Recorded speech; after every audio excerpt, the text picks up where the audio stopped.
He said she had been mugged on her way to work and never got my messages. We both thought the other wasn't interested. A love unlike anything I've ever felt before. Our romantic, platonic, sexual and intellectual connections are so powerful, and I'm so glad that I've met the one. Turns out the universe didn't miss its chance in 2019. It was just waiting until the timing was right. If it wasn't for that situation, I wouldn't have met such a beautiful new friend. That is a love story.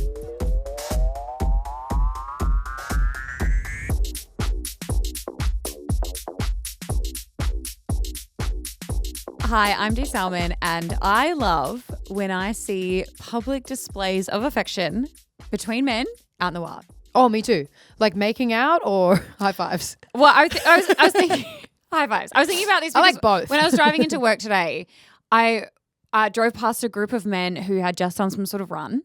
And they were like high-fiving and there was like so much love in the air. And they were like dapping hugging each other up. Yeah, they were being like, yeah. And it was really sweet. Like it felt really wholesome. And I was like, there was a lot of love and energy. Do you know what I mean? It was a really nice way to start the day. I was like, there's a lot of hate online sometimes. And then you actually step outside and touch grass and you see that people actually there's love is all around. Love is all around. Yeah. You know what? Hi, I'm Pip Rasmussen, and I love that I'm sitting next to a published author right now. Stop it. Let's fucking go. How are you feeling? It's so weird. It's a weird feeling. It's officially out in the world. It's a vulnerable feeling, but I'm going to probably just disassociate. Yeah.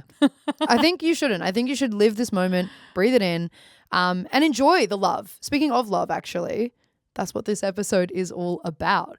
We thought it's time to actually get some positivity because for a few years here, I guess, we've kind of been in the trenches with dating apps and talking about how we hate it and how it's so hard and that people are feeling a little lost and a little isolated, I guess, especially after COVID.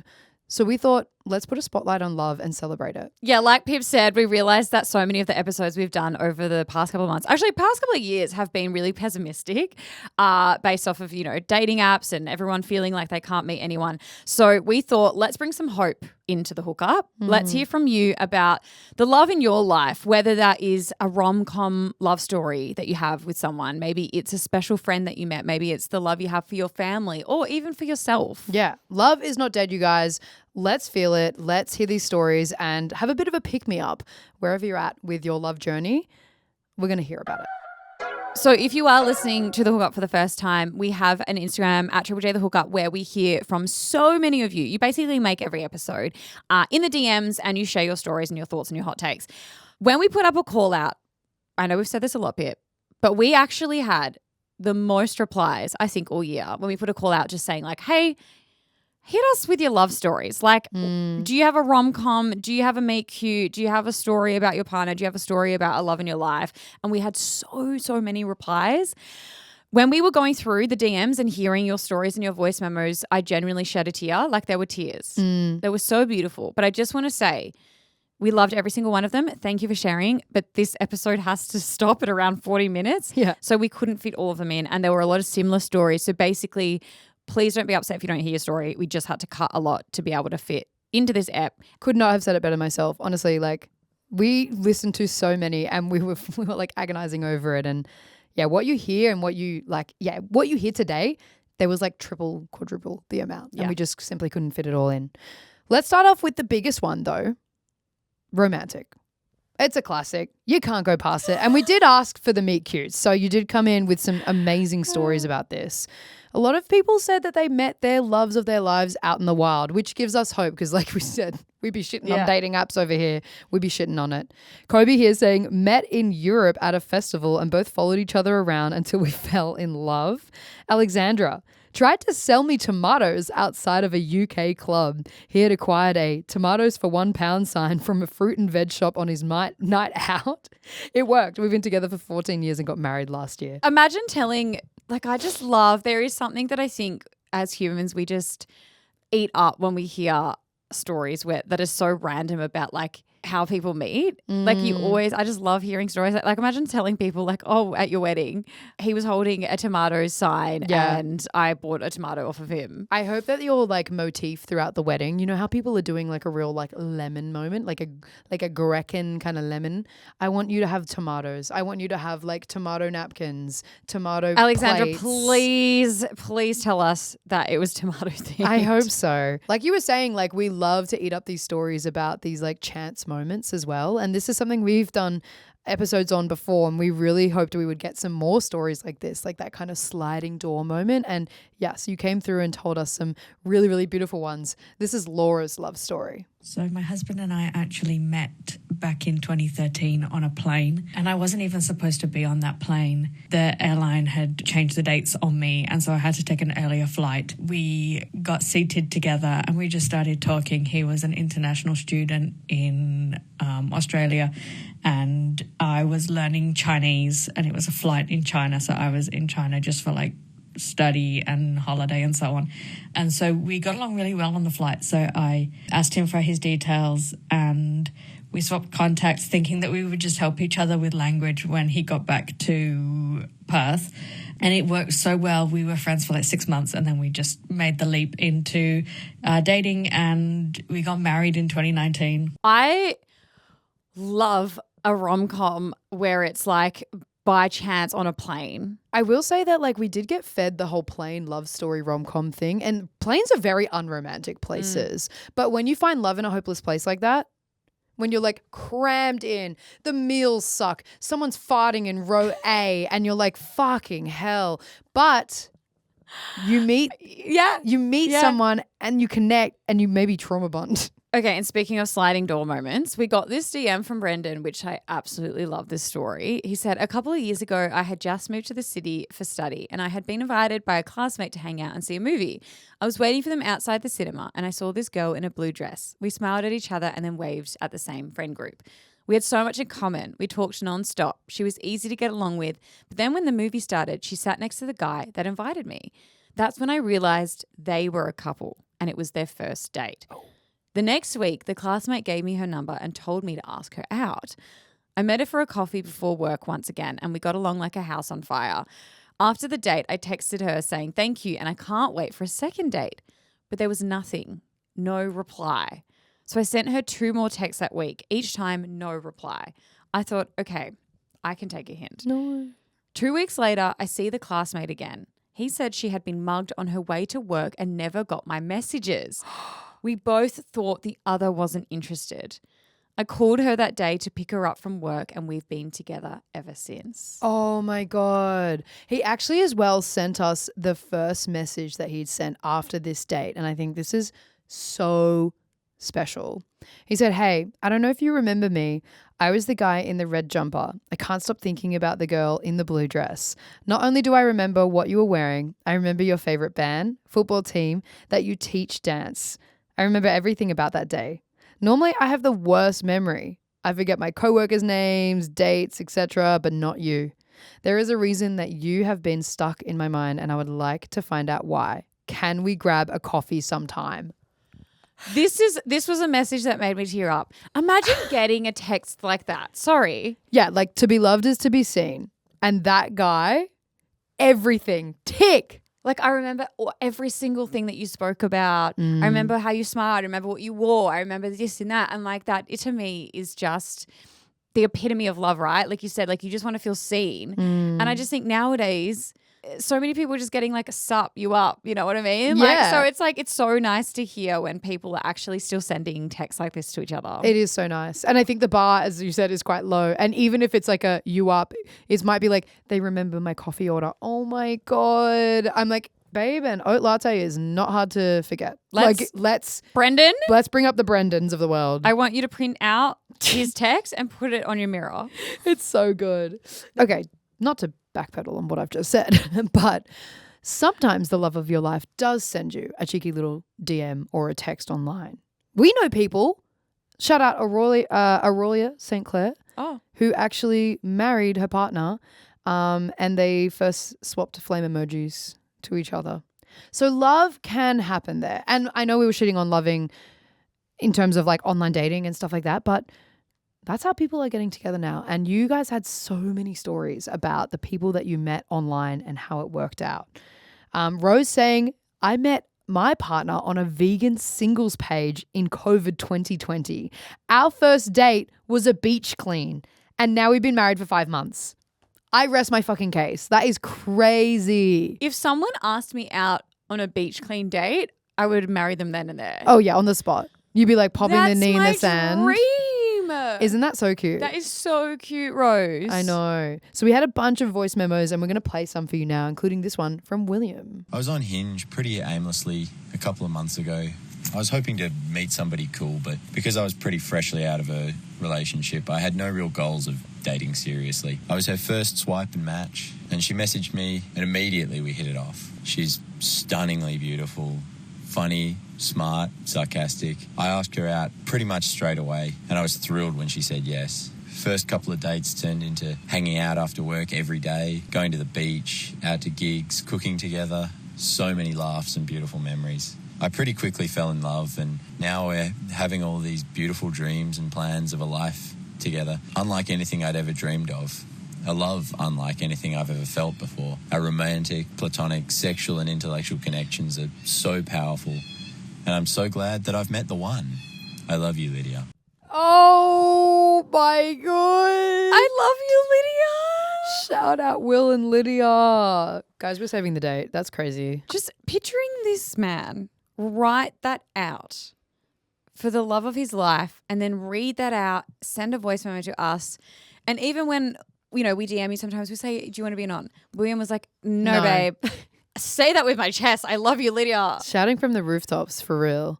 So special. I like as well that he mentioned like the different forms of connection that they have. And it sounds like a very emotionally mature thing to be like, we're connecting on like a spiritual, sexual, intellectual level. Like that's pretty special. Not everyone finds that. And even if you do find that person and they might not tick all those boxes, they can still be like the love of your life. But I just think that's like pretty cool that he's found that person for him. 100%. And yeah, like he said, they met on Hinge, and there were so many of you that met on dating apps and still came out of them with someone really, really special to you. We had this voice memo from Kira.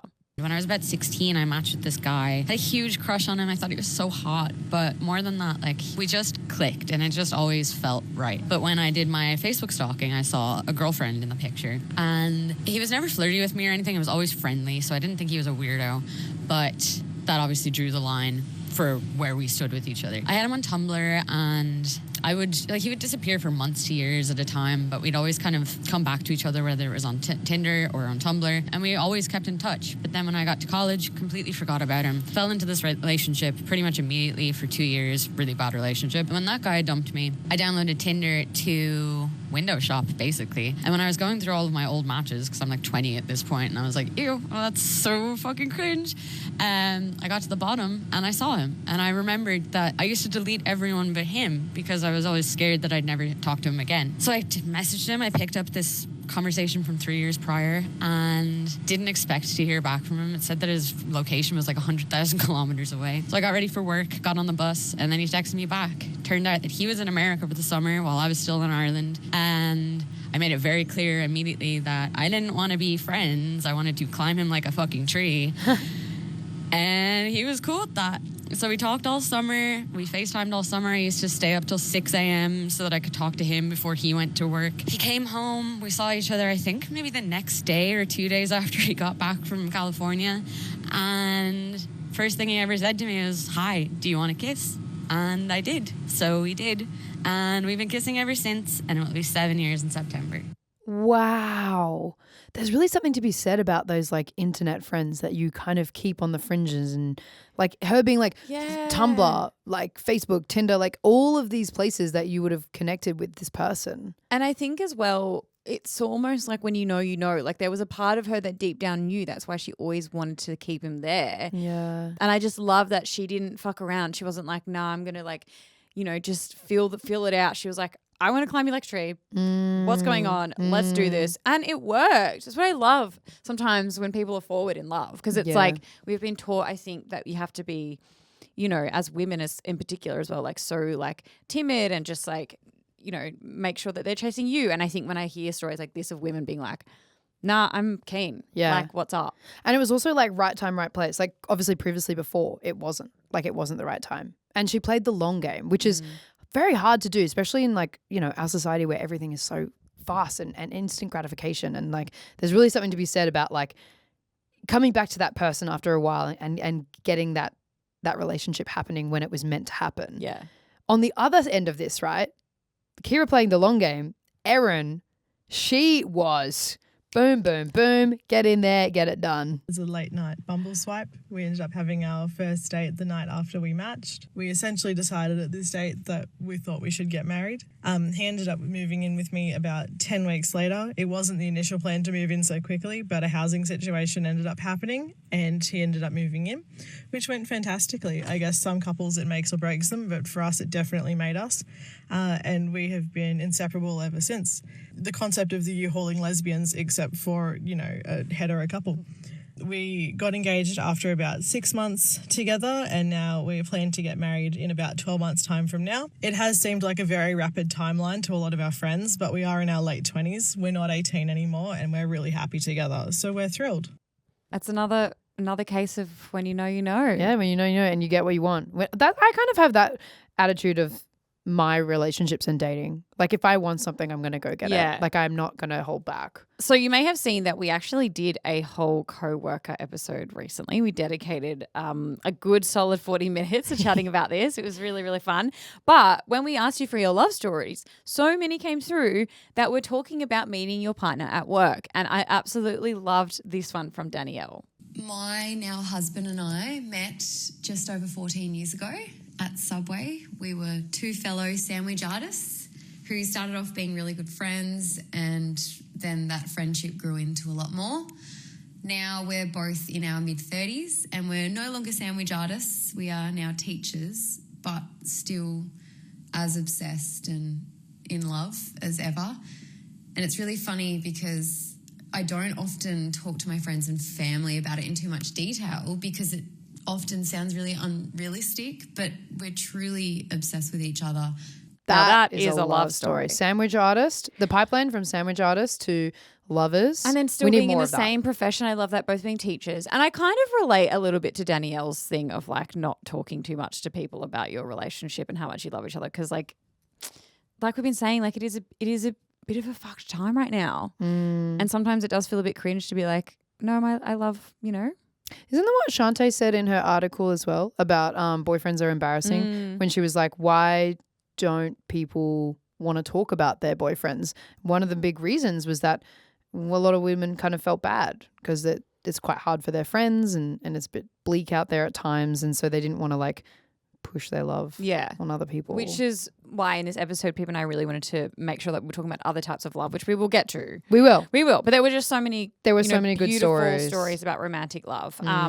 And speaking of that article, Pip, you know, something that we have been talking about for a bit here, and the interview we did with Shantae around heterosexuality, a lot of people feeling really pessimistic about it.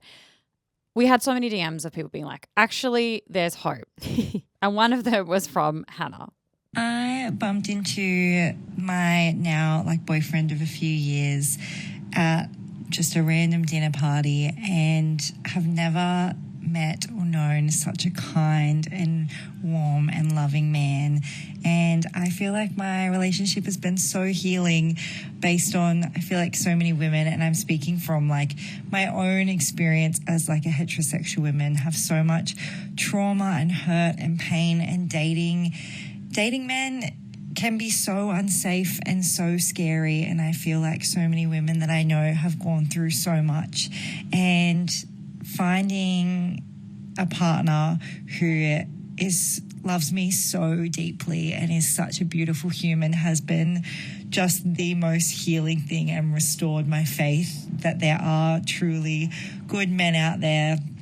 I am so in love and I wish this love for every human. Now that's love. Actually. Seriously. That's really love, that was actually. Really special. I really, really like that. I think she's hit so many points that so many people listening to this would really, really relate to. And it is nice to be reminded that not all guys, you know, there are a lot of really sensitive, lovely men, like William, who we heard from before. Yes.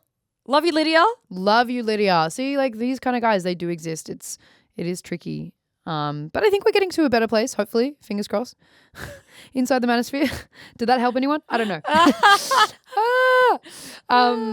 I think like what we were saying before as well, Dee, about feeling seen and having somebody who knows you and even the darkest parts of you was something that really came through in the DMs.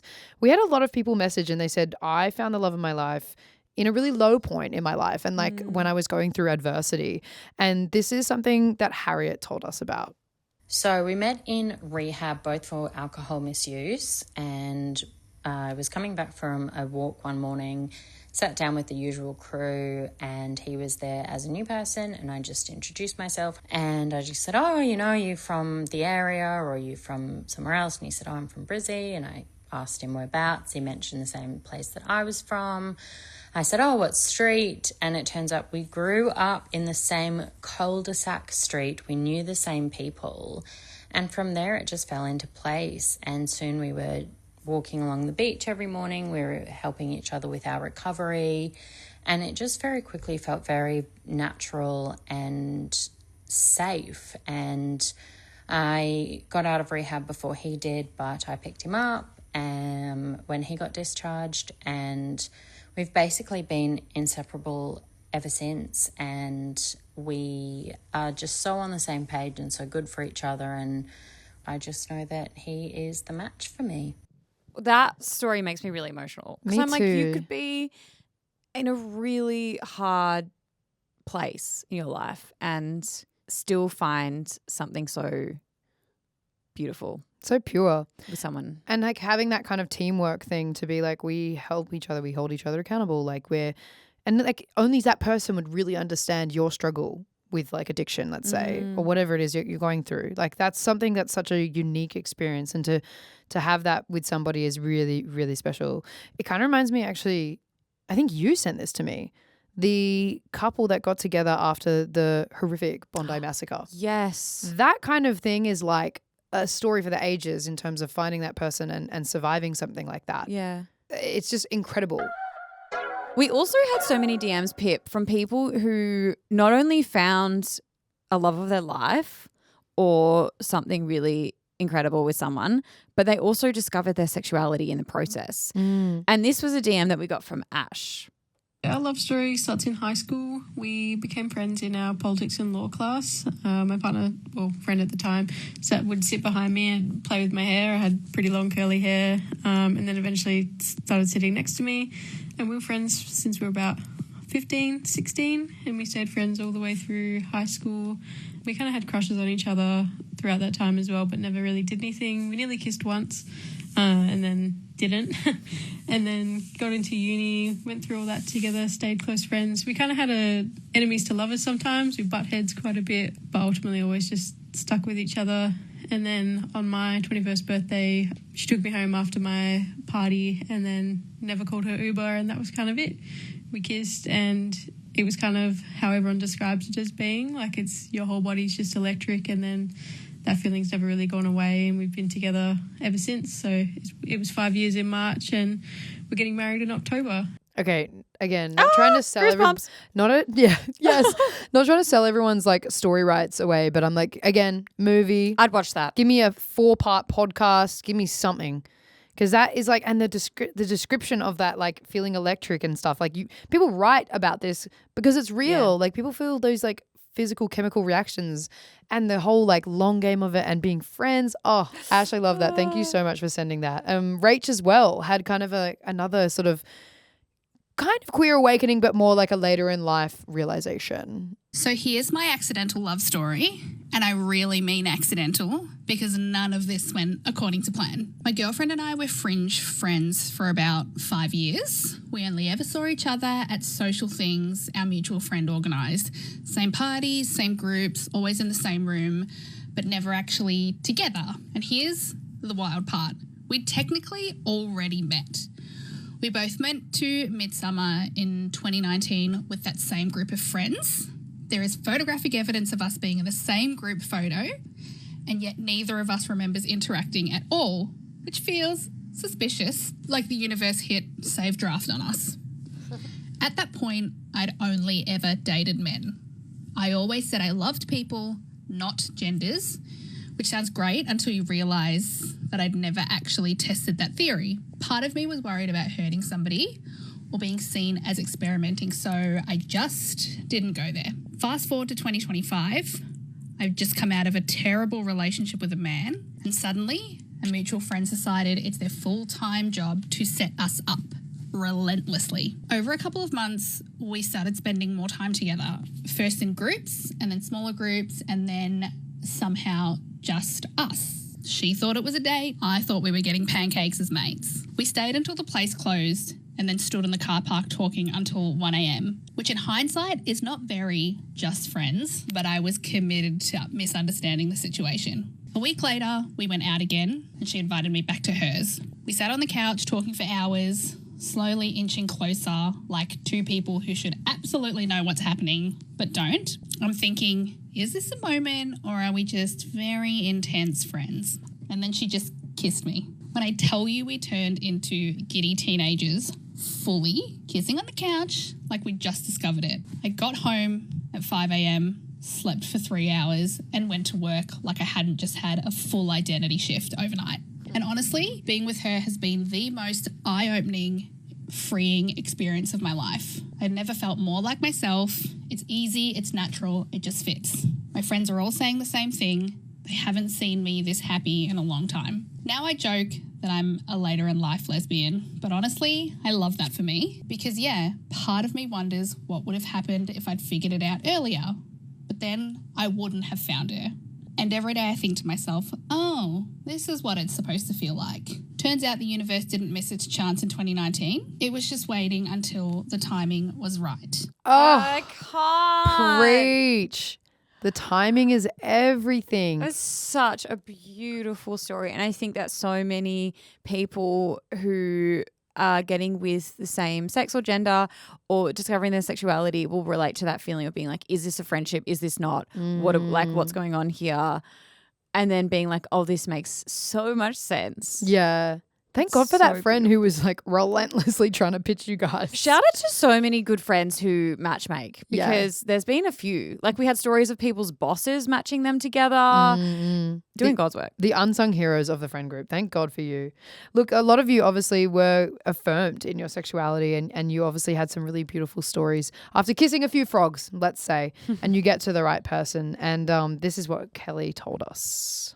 I changed my settings on Tinder to exclusively women. And then I got a message from my current partner, Anna, and meeting her was like, I get emotional. It's very gay of me to get emotional about it, but I get emotional thinking about it because it was like she just had this aura about her and she was amazing and wonderful. And we've now been together for 8 years. And we go back to the same restaurant every year for our anniversary. It's an amazing Thai place in Windsor, Melbourne. The owner, Ting, knows us. Like when we call up and book out, she's like, oh my God, it's your anniversary. And I'm like, it's just so lovely. I love that. That hearing you like get teary and emotional like just makes me so happy for you. I know, because people feel so grateful. Like they feel so like they're just like in awe that the universe would gift them this other person. And just thinking about that, like what if we, that moment, the sliding doors moment of like, what if we had just never met? What if we'd never messaged? What if we've never matched? It's scary to think about. And you're like, my whole life has completely shifted. My whole world has shifted because of you. Also, I love the tradition of going back to the restaurant. If I had done that in my last previous relationship with my ex, it would be Lucky Cock on Chapel Street where I famously got so drunk and threw up so hard that I pissed myself. And that would have been our anniversary. Not as romantic as the Thai restaurant. No, the Thai restaurant. Yeah. That's so funny. I will say though, shout out to anyone who's done that. That is a funny story. And it was fun to talk about. Exactly. And then you could, years later, you could be like, look how far we've come at the same place. You know what I mean? That would be a nice thing to do. Hey, a lot of the stories that we've been playing for you and sharing have been all romantic love. But there were so many beautiful stories of love that were platonic, friends, family. Bella said, besides family, the most genuine and pure love I have ever felt is from my friends. And Phil sent us this DM about a very special friend in his life. A guy that I'd been seeing for a fortnight who I was really starting to like invited me out to a karaoke bar. Unfortunately, for whatever reason, he ditched me in the middle of the dance floor to go making out with other guys. And I had no one else with me. So I felt pretty lonely pretty quickly. Like, it really started to hurt. Not long later, another guy who was somewhere in a booth with a few of his friends basically called me over. He's like, hey, come here. I had no idea who this person was, but I'm like, you know what? I need some company. So this guy at the booth introduced himself. We had a really lovely chat. Before I went home, we got each other's social medias. A few days later, we hung out, and I had comedy tickets that I was initially going to take the guy I'd been seeing for 2 weeks to. No. I disinvited him and took my newly found friend instead. And ever since then, we just got really close really quickly in a platonic way, of course. And I love this person dearly, like a sibling, basically, even though it's only been a few months that we've been friends. And we've gone to karaoke bars together. I've gone to his drag shows, and we've gone out to all different events. We trust each other. We talk on the phone and get advice from each other. And I love him to bits. And I'm really thankful now that I saw this guy that I was seeing for 2 weeks and got ditched by him, because if you think about it, if it wasn't for that situation, I wouldn't have met such a beautiful new friend. Something about Phil's story like really, really moved me, because I just relate so hard to that feeling of intense, like ride or die love for my friends. And we've spoken about it before on this podcast a lot, but like the friendship love is just everything to me. I feel the same. Like, my friends are my soulmates. Like, they're absolutely my soulmates. Yeah. And I think it's like you might be listening to this episode and hearing all these stories about, you know, someone sliding doors moments and meeting the one. It's like, yeah, but you can, like, Phil, he has a sliding door moment. It's platonic. Yeah. That doesn't mean that the love is any different. It's just as special and just as powerful. Yeah. I remember as well in that soulmate episode, somebody, I think it was Holly, had sent in a DM and said, my nana is my soulmate. That to me, highest, most purest form of love. Like, obviously, we don't really want to rank them, but at the moment, you know, if we're doing a triangle, romantic is at the top. Nanas. And then everything else. Nanas at the top. Nanas are at the top. Move them up. Get them up there, because I think we need to dismantle this hierarchy. And I think like acknowledging that these forms of love, like of people who care for you and see for you in a non-romantic way, are just as important, if not more. Yeah. And just a bit of a plug. In a couple of days' time, we'll have an episode coming out with an evolutionary biologist who has been studying love for so long. They're one of the leading researchers in the world. And this is something that she says about so it's love. backed by science. Yep. Backed by science. You got to listen to the app. Yep. But she basically says your brain processes love, romantic love, platonic love, nana love, all the same. Speaking on platonic love as well, we had a few people DM us and say that they had like mentors in their life. You know, people like teachers, university lecturers, even people at work, like their bosses and stuff, who like really guided them through their journey through life, and they felt a very intense form of love for them and a gratefulness in a way. Kieran was one of those people. He said, I grew up in the foster system and I didn't have any guardians or stability at home, but I did have an English teacher that really helped me throughout high school. They were someone I looked up to and was able to confide in, and they believed in me even though I was fucking terrible at school. Lol. Shout out Mrs. Watson. Shout out English teachers. Shout out all teachers, honestly, but especially English teachers. Especially English teachers. There's something about them. There's something, I don't know what it is, but they just... Yeah, it's an intimate relationship that you just get to have with a teacher where you almost, because I guess what a lot of the work that you're doing is quite reflective, unpacking, like philosophical.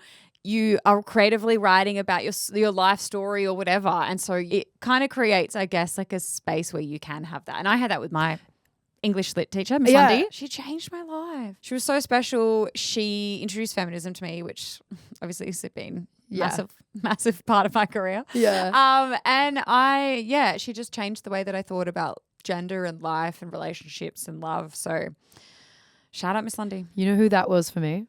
My drama teacher. That's another one. That's drama another teacher's got to be up there with the English. We didn't call her by like Mrs. We would literally go Kelly. She didn't. We weren't allowed, but She's cool like that. shout out Kelly.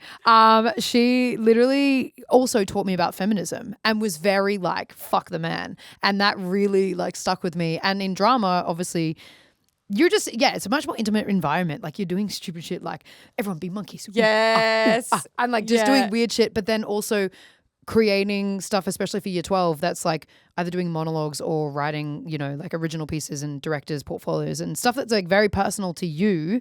And it's very much like a door into your heart and how you feel. And they were there to help you through that. And they knew a lot about me. So Shout out teachers, you don't get paid enough. that's right. We love you. So we've been talking about so many different types of love here, but I would go to say, this is just how I feel, that the most important love of your life and the most important relationship is the relationship you have with yourself. Yeah, I do believe a great philosopher once said, the longest relationship you'll ever have is the one with yourself. Yeah. So why would you not nurture that? And why would you not prioritize it? And why would you not put a whole lot of love into that relationship? Yeah, investing in yourself is so important, and we've talked about it a lot, and we'll keep talking about it. But we had a lot of people who'd said that, and there was a story that we got sent from Dave. This is a kind of a complex, it's not an easy like love story in a sense, but there was something that Dave kind of discovered about himself and what he needed to do, and we were like, this is a real nugget of like truth and wisdom, and we thought you would like hearing it as well. I fell in love by accident, really. It was at a time where I really wasn't looking for a relationship. I was working with someone. One thing led to another. We started hooking up quite a bit. And then I went away on holiday, and so did she. And during this holiday, I found out that she was pregnant. So that became pretty intense as she was back home and I was abroad. But yeah, I came back and then had this whole complicated story with her ex-partner, and one thing led to another, and she wasn't safe after an incident that I had with him, and she moved in with me like straight away, and we weren't even dating at the time. From there, we pretty much realized we liked each other a lot and started dating. Had a wonderful year, except for the fact that I cheated and had to do a lot of self-evaluation, and we broke up, and it became this whole big mess, and we're trying to work things out now. And it really, really forced me to reevaluate myself and go to therapy and understand why I did what I did. Because the problem was that I believe I just don't love myself at all, or at least I didn't. And in order to love someone else wholeheartedly, I really had to just get my shit together, stop drinking, and just really focus on how to better myself through therapy and by reaching out to friends and let going of old ones. It's been crazy, and she's the love of my life, and I want to do everything in my power to make things work, but I've got a lot of work to do myself. I know what I want and I know what I need to do. I just want to say thank you so much for being so vulnerable with us on that. And I think like a lot of the stories that we've heard today have been kind of like sometimes linear. I mean, obviously long, and sometimes there's complications, but this one was definitely one of the more complicated ones, and there's obviously been a lot that you've gone through. And I just want to say shout out for you to go in and do the work. And I hope that no matter what happens with you and your partner, like you value the love and the personal development that you've gone through to get to this point now to invest in yourself in that way. Exactly. And I think Dave just really shows such a huge lesson in love, and that is, if you don't love yourself, sometimes that kind of can seep out into parts of your relationships, and it's so important to nurture that. And yeah, I think that, like Pip said, so many love stories that we hear are kind of like in hindsight, right? It's like, and then we locked eyes and it was love at first sight and blah, blah, blah. But I think it's really nice to hear realistic, real stories as well of love. Yeah. Like Dave's. Yeah. Well, the conversation about love isn't ending just yet. We've obviously got, as you mentioned, your episode that you're going to be chatting to Anna Marchin, who is, maybe you recognize her name if you listen to our episode about monogamy and whether humans are monogamous. She was somebody that we really like deep dived into her work on this, because she's like an expert on love and psychology and like evolutionary biology and everything. So That chat is coming in a couple of days. So if you want to hear more of that. And thank you so much to everyone who sent through their love stories. It's been so nice. Hopefully we've given a bit of hope out there in a time where it doesn't really feel very hopeful. But yeah, we really appreciate how honest you guys are with us. So please keep DMing us on @Triple J the Hookup, and we'll meet you there. All right. Love ya. All right. Bye.